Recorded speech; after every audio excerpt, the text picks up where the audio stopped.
Bible గ్రంథంలో మత్తయి సువార్త 5వ అధ్యాయంలో ప్రభువు చెప్తున్నాడు, మీరు లోకమునకు వెలుగై ఉన్నారు అని.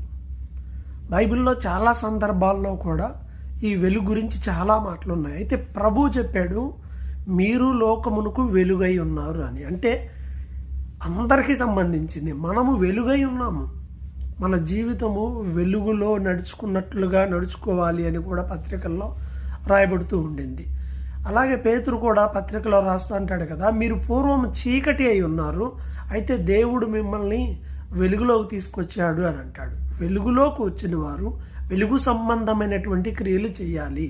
వెలుగుగా ఉండటం అంటే ఏంటి అని అంటే దేవుని వాక్య సంబంధమైనటువంటి జీవితాన్ని కలిగి ఉండాలి. పూర్వపు చీకటి అనే పాప జీవితాన్ని విడిచిపెట్టి ప్రభువుకి మహిమకరంగా ఉండాలి.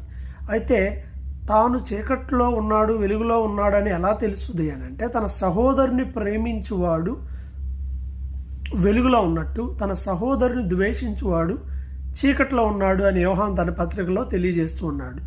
కొండ మీద ఉండే పట్టణం ఎలా కనపడకుండా మరుగై ఉండదో, అలాగే ఒక వ్యక్తి దీపాన్ని వెలిగించి కింద పెట్టకూడదు, అందరికీ వెలిగించడానికి దీపస్తంభం మీద పెట్టాలి అని ప్రభువు చెప్పిన మాట కూడా జ్ఞాపకం చేస్తున్నాను.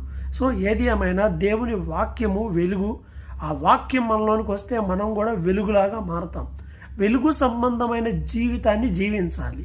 చీకటి, పాపపు క్రియలు అనే వాటిని పూర్తిగా విడిచిపెట్టి ప్రభువు కోసం జీవించాలి. బైబిల్ చెప్తుంది యోహాను గురించి, అతను మండుచు ప్రకాశించుచున్న దీపం అని బైబిల్ చెప్తూ ఉంది.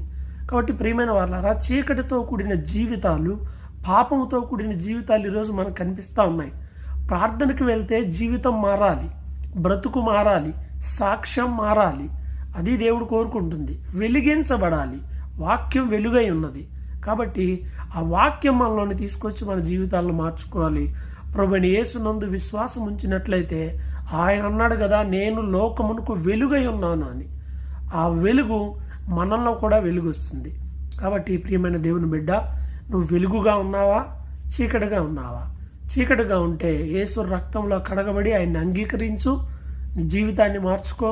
నువ్వు వెలిగించబడు. అనేక మందికి ఆ వెలుగు ప్రకాశింపజేసేలా దేవుడు చేయడానికి సిద్ధంగా ఉన్నాడు. అనేకులు మీ వెలుగునకు పరిగెత్తుకుని వస్తారు అంటుంది బైబిల్.